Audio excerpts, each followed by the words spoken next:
But as I stated, this particular MOU is just formalizing our conversation to say we will dig deeper in depth and solidify some more plans. So as the potential terms of the lease get discussed and formalized, there will be a separate lease agreement. So you're not voting on a lease agreement today. There will be a separate document. As we formalize the plans around middle school and high school, there will be another presentation around those items.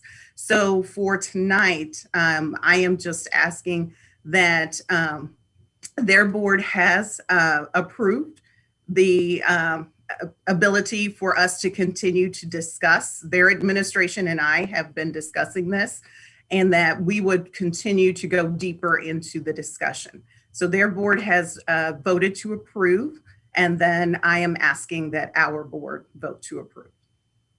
And I do want to say this for our board members. I know Ms. Buckner is new.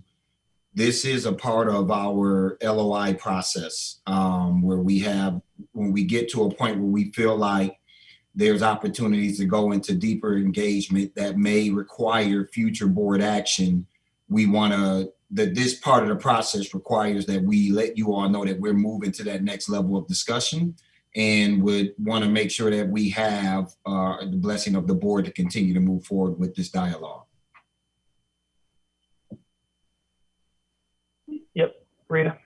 So I appreciate the intent of the MOU. There is one section that causes me some heartburn because it appears to accelerate any discussions around a potential lease ahead of the work of our Blueprint 2030 plan. And I'm having a tough time reconciling that. Can you give us some insight into how, unless we're talking about a building that is not currently in use, I think it puts the, we got the wrong order of things. Of course, I will definitely clarify. Actually, there is an opportunity for both to happen. And so we want to leave that open. Whether the lease is surrounding a building that is currently closed and that is vacant, that is one option that is out there. The other option is, as we go through the Blueprint 2030, if you do look at on page 3, there is a timeline. I have been in discussion with our Blueprint 2030 team as far as the timeline of identifying the building and being able to announce the location of a potential lease building. That is not until late fall. You will see that's October 31st. And that is actually after the Blueprint 2030 team was planning to bring their recommendations to the board. So we don't want, so there isn't a commitment at this point of what building, because we do recognize we have some closed buildings. And then we also know that the discussion of Blueprint 2030 is there. So we've left all avenues open. Are you on? You're still muted. Yep. Sorry, it's a little loud in the building here. I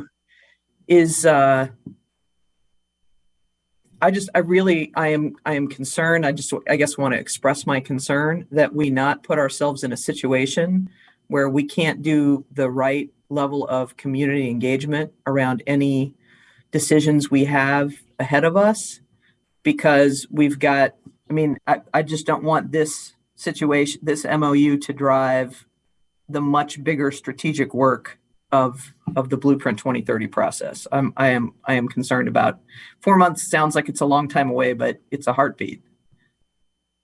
Yes. Go ahead, Shanessa. And absolutely, Ms. Cortez, we will definitely keep that in mind, and I definitely understand your concern. Because looking at that timeline in Article 2, this doesn't bind us to anything in terms of making those decisions on that timeline, right? That is, and I know the language doesn't make that clear that it's a proposed timeline. But is that what we're suggesting, is that this is really a proposed timeline? We are suggesting that this is a proposed timeline.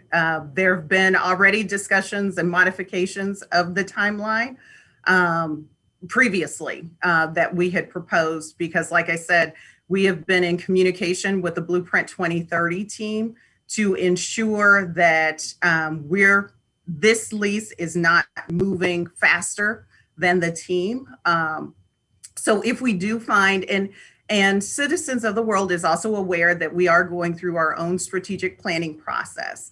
And so if we do have questions or concerns or something that pops up that is unexpected, we are committed to communicate with them regarding that, to see if there is another opportunity or how that affects the timeline. So that is something we are in. I actually meet with Citizens of the World on a weekly basis.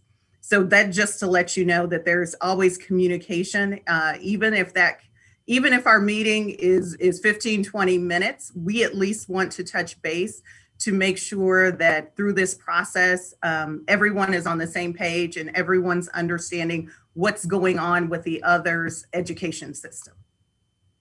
Hey, Rita, quick question for you. Obviously, you're an attorney, so you understand that language in there. But does that just sort of that conversational point help at all in terms of your level of concern, or? I would acknowledge and agree with Ms. Holliday Scott. An MOU is just an MOU. It's an agreement to agree, so it's not an enforceable. There's nothing in it that we're going to enforce against each other except for some confidentiality components. And I'm not speaking as the lawyer for the district. I'm just expressing my opinion. But I think, I guess I want to be clear that we're going to do our diligence in our planning process, and that's going to drive our decision making, not the other way around. We are. That's correct. Yep. I would echo that. Yep. Ms. Buckner. Yeah, so I'm having a hard time understanding the feeder pattern, because the biggest thing that I get out of this is the lease agreement. So I'm trying to figure out like what is in it for KCPS specifically. Like, what does this feeder pattern look like? Don't have the details worked out, but as I shared with the board previously and also shared again this afternoon, that they are a K-8 school. So what their parents are really looking for is an opportunity to say they want to find a feeder pattern. Most parents want certainty. And so what they're looking for, rather than starting a high school, is to say, can we help create that certainty for our parents with Kansas City Public Schools?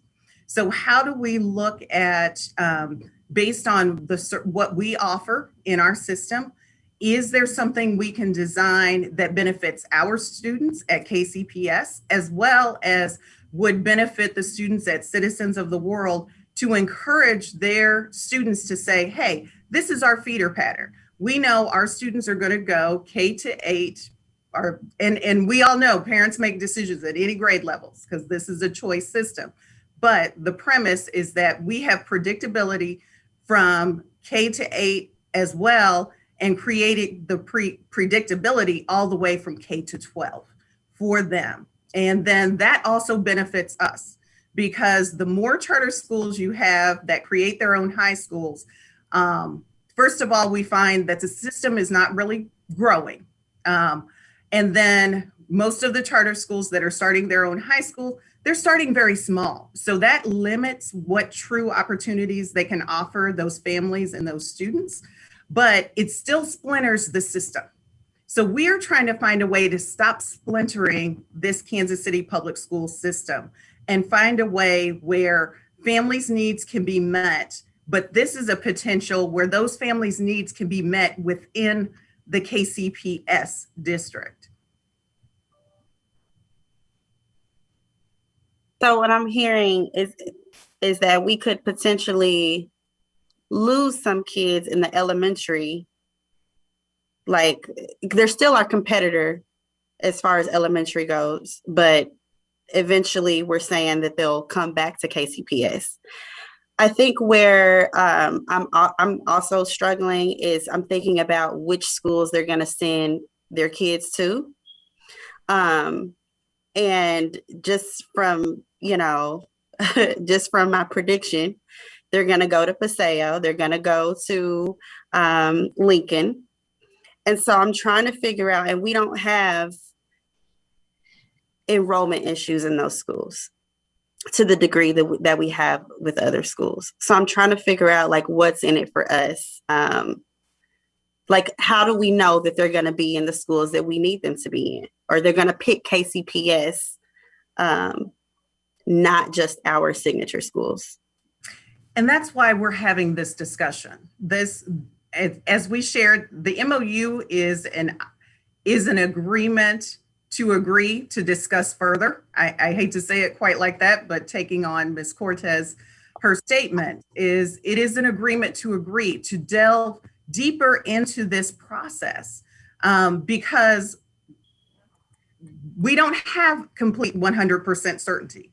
When you have a system of choice that has 20 charter schools and 1 traditional school district, parents do what they want, to be honest. If parents get upset at one location, they'll move to another. If they get upset here, they'll move to this one. As far as losing students in elementary, they already have an elementary school. So their elementary will not necessarily be impacted. So they already have an elementary school that is open, that is functioning. So that is one piece. They already have a middle school that they've already started. They're just not intent. They're looking to cap. They have a cap as far as their enrollment. And then they do not intend on and do not want to start a high school.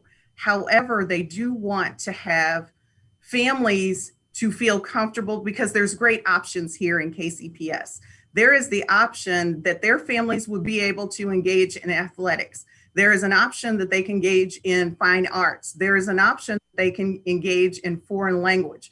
There's an option for them to engage in dual credit courses. Those are some of the things that we offer here at KCPS. But sometimes when families don't know that we offer that, they may not choose us because they may think that they only take place at Lincoln. Those are services that are offered in other schools as well. So we're planning this. This will not be the last time I will be before the board. So I will actually keep the board informed as we go along in this process, so that you are well aware of the ideas, the thoughts, and the plans even before, because we have to seek your approval in this. So this is just an opportunity for us to delve further into that discussion. And then any plan that is devised, I will be back before you to discuss that plan with you. I'll say this, that's the intent of Blueprint 2030, right? We're talking about the focus of Blueprint 2030 is around enhancing the experience for students. And, we've talked a lot about what needs to happen at the secondary schools. How do we strengthen our neighborhood schools? How do we make sure that the neighborhood schools become a school of choice? That is the work and the intent of Blueprint 2030, is to make sure that we are efficient in what we're able to offer in strengthening those schools. I think you're beginning to see some of those changes over at Northeast High School. There's beginning to build momentum over there. We are under enrolled at Paseo right now, Ms. Buckner. But there is some momentum that's building on over at Paseo now, because of some of the changes in leadership and some of the changes that they've made over there with the programs.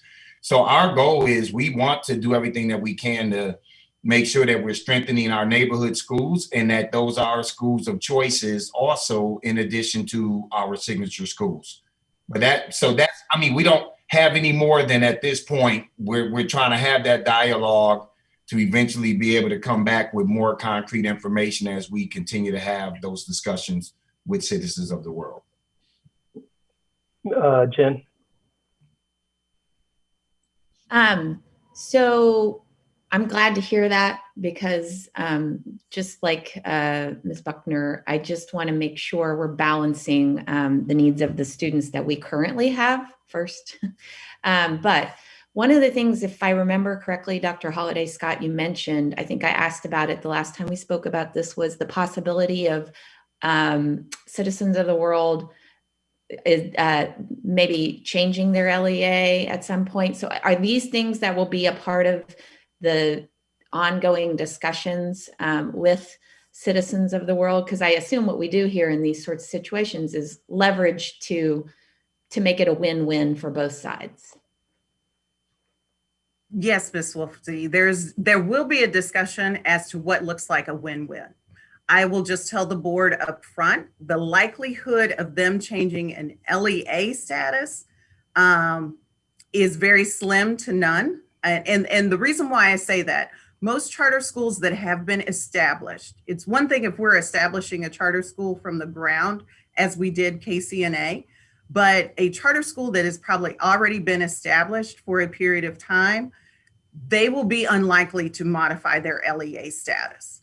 What they may look at, and there's an opportunity for any of them, that if they want to modify their sponsorship status, that is an opportunity. There's also potentially the discussion of other areas of collaboration. For example, we have been wanting the charter schools to make a stronger commitment to support us in some of the local initiatives, especially some of the local ordinances or the issues or the things that KCPS has taken on and has carried for the entire system. We really wanted the charter schools to be able to make a commitment to say, hey, KCPS is carrying the water for everyone, but we need you to come along. So that has been a discussion that we have had with them as well, is about them being committed to walk with us when it comes to certain areas, when it comes to whether it's tax abatement issues or things like that that's occurring on the local level, or those things that potentially could benefit all of us legislatively. Those are also the conversations that we're having. So we want to ensure that any collaboration we have with any charter school, that there will be a win for KCPS as well as for them. You know, it's not just a one-sided system or a one-sided partnership, because we do know that one-sided doesn't work. You know, we are seeing our system, and it is about time for all of us we've got to come out of our own silos in order to collaborate to make the system better for families. One of the things we've always said was when we created this process that it would be a 50% gain for KCPS, 50% gain for the charter, and 100% gain for students. And we're going to stay true to that in any of these partnerships that we form. All right, I'll throw the final question on this topic over to, yeah, that's where I was going to you. It's over to Tanisha. Yeah, I mean, I want to first start off by saying I think that this collaboration is so important, and I'm glad that we're headed in this direction, but I think I'm still struggling to understand the benefit to KCPS, and if it seems like facilities is really what's at stake here, do we necessarily have to be in partnership or in this agreement in order to have the partnership or collaboration conversations about the high school feeder pattern? So I think I'm still just not fully understanding. I see what we are offering. I'm not seeing exactly what we're getting in return, even to be continue these conversations, if that makes sense. And I completely understand, Ms. Ford, because there has to be a win for KCPS. And actually it is beyond facilities. But just to let you know, facilities will not be free. I mean, so one piece is that we are not giving facilities away. So any lease agreement, and I don't want to go into it because I recognize we're in an open session, but there have already been some preliminary discussions what that looks like. So that's one piece. Even as we look at potentially, we have closed buildings. And let's look, and the fact is some of those buildings aren't leased or some of those buildings are sitting. So if there's a financial gain that can help us, that's one piece that can be a benefit for KCPS.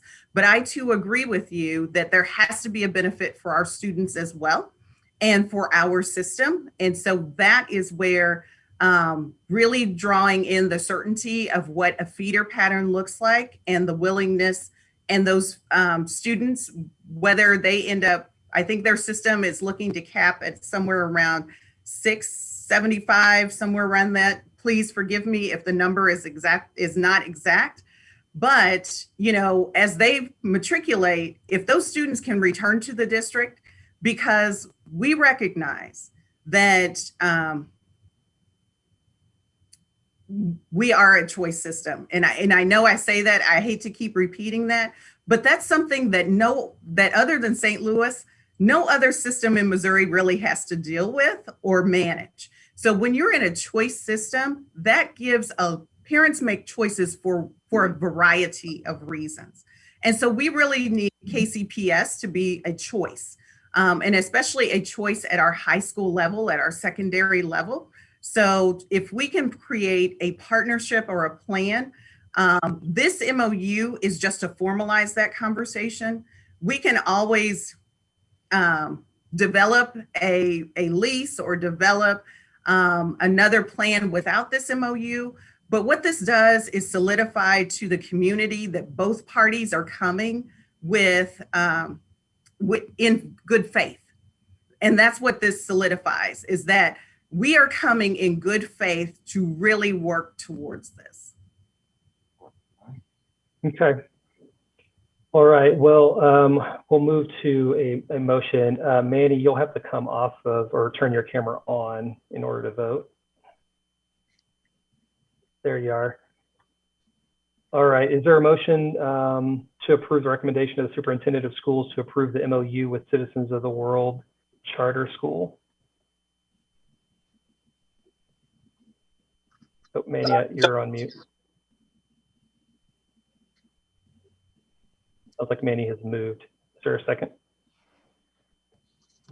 Second. All right, it's been moved and seconded. June, will you please call the roll? Mr. Abarca? Yes. Ms. Buckner? No. Ms. Cortez? Yes. Ms. Ford? No. Dr. Jones isn't here. Ms. Wolfsey? Yes. Mr. Hogan? Yes. Okay, that is Motion 5 approved. yes, 2 no. 4 and 2. 4 to 2. 1, 2, 3, 4. Yes, 4 and 2. My apologies. Yep, no worries. Okay, Dr. Bedell, I'll turn it back over to you for the revised school calendar. All right, so for this item, I'll pass it over to Dr. Collier, who will go through the board with the calendar that we are asking you all to take action on. I did send the board the statement. We've already received some feedback. I've made it very clear we take feedback very seriously, and we will make sure that some of those sentiments are reflected in that statement that will go out tomorrow. I did meet with the union president this morning, expressed my disappointment with how all of this has played out, and was able to gain some context on what happened. But I made it very clear that we will be putting a statement out tomorrow regarding our position on this matter and what we do plan to do with those additional funds as we are working to provide those supports for our kids that we were looking to do with those additional days in the calendar. So Ms. Collier, I'll pass it over to you to go through this presentation, and we'll get the board to take action. Okay, thank you, Dr. Bedell. Good evening, Board Chair Hogan, board members, Dr. Bedell. This evening, the administration would like to bring forward a proposed calendar for school year 22. As you are all aware, the previously agreed upon calendar, approved calendar, is null and void due to the failed agreement between the district and the AFT. We already had an agreement, a 3-year agreement in place. And so we are just reverting back to the agreement that was already there. And so this calendar that is being presented mirrors what we've had in the past, that's in alignment with what we have in the current agreement. It returns to a 185 teacher work days. And then the start of the year does not change for our staff. So that is a good thing. So for our staff members who understand when they would be returning, that is stable for them. Also, there is 173 student days, and that makes up 1,121 total hours of learning for our students. The state only requires us to have 1,044. So we well exceed the number of hours that is expected by the state. And in fact, we probably have more student hours than most districts in the state. So that first day of school for students will be August 23rd, which is what was on the previous calendar. And but what changes is the end of the calendar and then also those 9 additional days. The last day of school will be Friday, May 27th. It will be a half day for students and a full day for staff. So the 9 additional days that we have go away. And as Dr. Bedell stated, the funds that would have been allocated for those 9 days will be redirected now back to our schools. We are actually about to engage in a process with our principals and our teachers around the use of those funds. That was some feedback that we received before. So we definitely want to engage them as we work out our map out our plan for accelerated learning for next school year. So that's what we're looking at now. And once we have that final plan in place, because we also have to submit that to the state, we will definitely share that with the board as well. Thank you, Dr. Collier. Any questions? I have one of my own, but I'll let everyone else chime in as needed. Okay, I'm not seeing. Rita, did you have one? I don't really have a question. I have a statement, but I think I will hold it until our next in-person board meeting. I am, deeply troubled by, this, frankly, the necessity of this decision. But I think from a practical standpoint, in order to, keep the district operating, we're not left with much choice. Candace, I saw you come off of mute. Did you have a question? Yeah, I really wanted to know who is a part of the negotiating conversations. From on the district side of things, I'm on the team. I lead the team from cabinet level. Linda Quinley is there as well. She handles all the finances and the compensation portion. Then we have 3 principal representatives. That's Anthony Madry, principal of Central High School, Joel Ramsdale, principal of FLA, and Adrian Blankenship Johnson, principal of Rogers Elementary. Then we also include our director of professional development, because a lot of those decisions that we make around when PD is offered, how and when, has to come through her office. So she also sits on the team. We also have our manager of talent acquisition, Monica Landis, who sits on the team. And then we have Marilyn Overton, who is our employee relations director. She's there to make sure that as we're progressing throughout the year, that we're actually following what is in the agreement. If questions come up, then she's knowledgeable and able to answer those. So those are the members that are on the district's team. For the teacher side, at the time when we were negotiating, it was Andrea Flinders, who was the union president. Then we also had Jason Roberts, who is now the current president. He sat on that team and was with us throughout the entire negotiation process, which is kind of what is disturbing, because it's not like it's a new person leading. However, he was there for every conversation we had and all the tentative agreements that we had. Then you also have David Price, who's a teacher at Troost Elementary. Anna, oh God, I can't remember Anna's last name. She was a teacher at Lincoln Academy who actually retired this year. And then Gregory Stegall, who is a computer teacher at Border Star. So there were 5 members of the AFT team. So for clarity, we do not need the teachers union to approve this new calendar for us to move forward. It's already a part of the 3-year CBA. We just have what is called a reopener that we do every year, and we are able to negotiate 1 or 2 issues, I believe, on each side that we can make adjustments to. But this, in essence, would be the 2nd year of a 3-year CBA. Correct. So this calendar just looks similar to what we've had. And just to be sure, just so you guys know, I did also send the calendar to Mr. Roberts in advance of this meeting to review, to get his feedback. And so, so the union has reviewed it as well, but it's just reverting back to what we've had before in the past. The reason why we were looking to add those additional days, our kids have been out of school. They did not go back until March 15th. And we felt that giving them those additional days would be critical in helping us to respond to data when we do those deep data dives 3 times a year, in addition to the equity piece, right? It's hard to say you come to tutorials after school or before school or on Saturdays when some of our kids just simply can't do that. So these days were designed to ensure that we would address all of our kids regardless of their availability to come at those other times that we have those additional interventions. So that I think that's where I'm really frustrated about this. We weren't married to the 9 days. I would have been good with 4 or 5. But that was what was negotiated and agreed upon by both sides. So I just, very disappointed right now in this.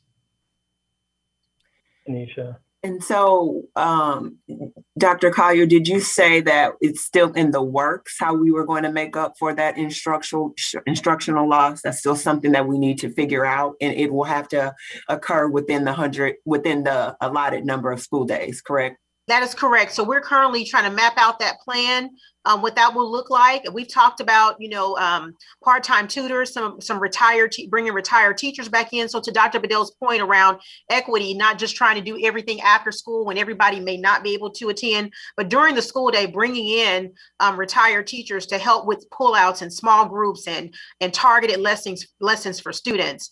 We also talked about small class sizes or small class size paras to address some of the classes that may be a little larger and where teachers may need additional support.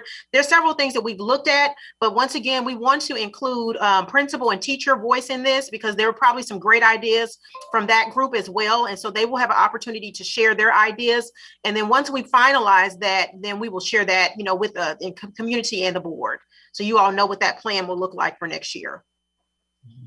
And then are we already in conversation about how things will go this time next year so we're not in this space again? Absolutely. Yeah, we are. And there's actually a proposed MOU that actually has come from the union to make sure that there's a formal process for the ratification of contracts. So this will never happen again, where we, because honestly, I think this is the first time something like this has happened since 1972. And it's my understanding that we had finished negotiating this in March. That's why we brought this to you all. And so we are under the assumption that this is just par for the game. This is what we normally go through, but there is a tentative agreement that will ensure that the Federation will meet 15 days after we have finished closing negotiations, 15 days for a ratification vote. And there will be a process that will be presented to the board and the community in the very near future, very, very near future. Yeah, of course, that MOU assumes that Mr. Roberts will act in good faith. And I think that's why we find ourselves in the situation we're in today, unfortunately. He was part of the negotiation throughout the entirety of it. And for him to come in sort of last minute and decide that he's going to sort of shake things up. It's just, and again, at the end of this power play are a bunch of kids who aren't going to get, right, at least not in the way we originally envisioned it, aren't going to get those additional instructional days. And after coming off of a hard year like we just had, it's just, for me, it's unfathomable. Rita, you came off of mute. Did you have anything final to say? No, I'm trying to defer my next engagement by a few minutes. Oh, okay. Gotcha. All right. Apologies for that. It looks like no additional questions. So Mandy, you'll want to come off of mute again. All right. Is there a motion to approve the recommendation of the superintendent of schools to approve the revised 21-22 school calendar? So moved. Is there a second? Second. All right, it's been moved and seconded. June, will you please call the roll?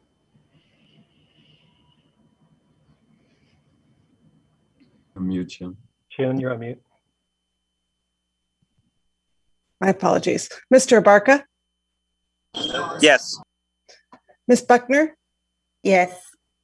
Ms. Cortez, Yes. Ms. Ford, Yes. Ms. Wolfsey, Yes. Mr. Hogan. Yes. All right, the motion passes. Dr. Bedell, I believe that's the end of our agenda, correct? That's correct. All right, if there are no further questions, not seeing any. All right, we're adjourned. Have a good rest of your night, guys. Have a good holiday weekend as well.